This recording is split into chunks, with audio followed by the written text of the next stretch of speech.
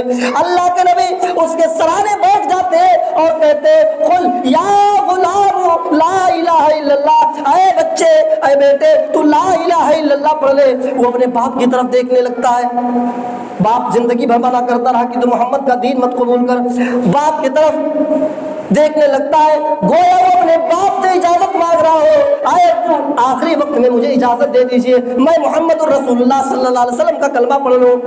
باپ نے دیکھا بچہ مجھ سے اجازت مانگ رہا ہے، باپ بھی سوچتا ہے کہ میں زندگی بھر اپنے بیٹے کو منع کرتا رہا، ڈانٹتا رہا، اب تو مرنے والا ہے، چلو بیٹے کی آخری تمنا پوری کر دیتا ہوں۔ باپ نے اجازت دے دی، یا بنیّا اطعم ابو القاسم، اے میرے بیٹے ابو القاسم کی اطاعت کرو، اے میرے لخت جگر، اے میرے بیٹے محمد الرسول اللہ صلی اللہ علیہ وسلم تم سے جو کہتے وہ بات، محمد الرسول اللہ کی بات مان لو۔ باپ نے اجازت دے دی، وہ یہودی بچہ مسکرا دیتا ہے، اس کے چہرے پر مسکراہٹ آ جاتی ہے اور فوراً کلمہ پڑھتا ہے، اشہد ان لا الہ الا اللہ واشہد ان محمدًا عبدہ ورسولہ۔ نبی کا ہاتھ پکڑتا ہے اور یہ کلمہ پڑھتا ہے، ابھی کلمہ پڑھتا ہی ہے، کلمہ جیسے ہی زبان سے ادا ہوتا ہے اس کی آنکھ کھلی کی کھلی رہ جاتی ہے، اس کی آنکھ آسمان سے ٹکی کی ٹکی رہ جاتی ہے، اس کی روح قبض عنصری سے پرواز ہو گئی، وہ بچہ مر گیا۔ چیک کیا گیا، سینے پہ ہاتھ رکھا گیا، ناک میں انگلی لگائی گئی، جب گواہی دے دی گئی کہ بچہ مر چکا ہے، اب زندہ نہیں بچا، تو اللہ کے نبی کھڑے ہوتے ہیں اور اللہ کا شکریہ ادا کرتے ہیں، جملوں کے ساتھ کہتے ہیں الحمدللہ الذی انقذہ عن النار، الحمدللہ الذی انقذہ عن النار، تمام تعریفیں اس اللہ رب العالمین کے لیے ہے جس نے اس بچے کو آخری وقت میں جہنم کی آگ سے بچا لیا۔ سوچیے بخاری شریف کی حدیث، اس بچے نے 12 سال کی عمر میں کلمہ پڑھا، آخری وقت میں 12 سال کی عمر میں پتہ نہیں کون کون سے عمل کیا ہوگا، لیکن آخری وقت میں اس نے کلمہ پڑھا، ایک بھی نماز نہیں پڑھی، ایک بھی روزہ نہیں رکھا، ایک بھی حج نہیں کیا، صرف کلمہ پڑھا، انتقال ہو گیا۔ بخاری شریف کی روایت، اللہ کے نبی فرماتے ہیں الحمدللہ الذی انقذہ عن النار، تمام تعریفیں اس اللہ رب العالمین کے لیے ہے جس نے اس بچے کو آخری وقت میں جہنم کی آگ سے بچا لیا۔ آج ہم کلمے کا کتنا مذاق بناتے ہیں، کلمے کا کتنا مذاق، یہ توحید ہے، توحید، اور توحید کی ضد کیا ہے؟ شرک۔ توحید ایمان کا سب سے افضل درجہ اور اس کی ضد کیا؟ شرک، یعنی سب سے برا عمل شرک۔ آج معاشرے میں شرابی ہے، شرابیوں سے ہم نفرت کرتے ہیں، معاشرے میں اگر ہم چور کو دیکھتے ہیں کہ فلاں آدمی چور ہے ہم اس سے نفرت کرتے ہیں، ہمیں پتہ چلا فلاں آدمی زانی ہے ہم اس سے نفرت کرتے ہیں، لیکن ہمیں معلوم ہے کہ فلاں آدمی تعویذ پہنتا ہے، فلاں آدمی گنڈا پہنتا ہے، فلاں آدمی شرک کرتا ہے، فلاں آدمی مزاروں پر جاتا ہے شرک کرتا ہے۔ شرابیوں سے نفرت تو کرتے ہیں، چوروں سے نفرت کرتے ہیں، زانیوں سے نفرت کرتے ہیں، لیکن ہم آج مشرکوں سے نفرت نہیں کرتے جو ہمارے گھر میں ہمارے سماج میں رہتے ہیں۔ سوچئے آج ہم ان سے نفرت نہیں کرتے، چوروں سے نفرت کرتے ہیں، ڈکیتوں سے نفرت کرتے ہیں، لچوں لفنگوں سے نفرت کرتے ہیں، لیکن جو شرک کرتا ہو ہم اس سے نفرت نہیں کرتے۔ شرک سے نفرت کیجیے میرے بھائیوں، یہ سب سے بڑا گناہ ہے شرک، اور اس کا ضد کیا ہے؟ توحید۔ توحید، جب انسان توحید کا اقرار کر لیتا ہے، کلمہ پڑھ لیتا ہے اور اس کے تقاضے کو جب پورا کرتا ہے تو اللہ کے نبی فرماتے ہیں اس نے ایمان کا سب سے افضل درجہ پا لیا، اور جب ایمان کا سب سے افضل درجہ پا لیا تو پھر وہ شخص جنت کا مستحق ہو جاتا ہے، ایسا شخص جنت کے اندر داخل ہوگا۔ میرے بھائیوں وقت ہو چکا ہے، ابھی واقعات میں لایا تھا لیکن چونکہ اب اور واقعات چھیڑوں گا تو وقت بہت زیادہ ہو جائے گا، اس لیے میں اپنی بات کو ختم کرتا ہوں۔ اللہ رب العالمین سے دعا کرتا ہوں، اے رب العالمین ہمیں کلمہ پڑھنے اور اس کے تقاضے کو پورا کرنے کی توفیق عطا فرما۔ اے رب العالمین ہماری ہر چھوٹی بڑی گناہوں کو معاف فرما دے، ہماری ہر چھوٹی بڑی نیکیوں کو قبول فرما لے۔ اے رب العالمین ہمیں ایک بنا، نیک بنا، اپنا اور اپنے نبی کا چاہنے والا بنا، جب تک تو ہمیں زندہ رکھ ایمان و اسلام پر، جب ہم سب کا خاتمہ ہو تو ایمان پر۔ اقول قولی ھذا استغفر اللہ لی ولکم ولسائر المسلمین فاستغفروہ انہ هو الغفور الرحیم۔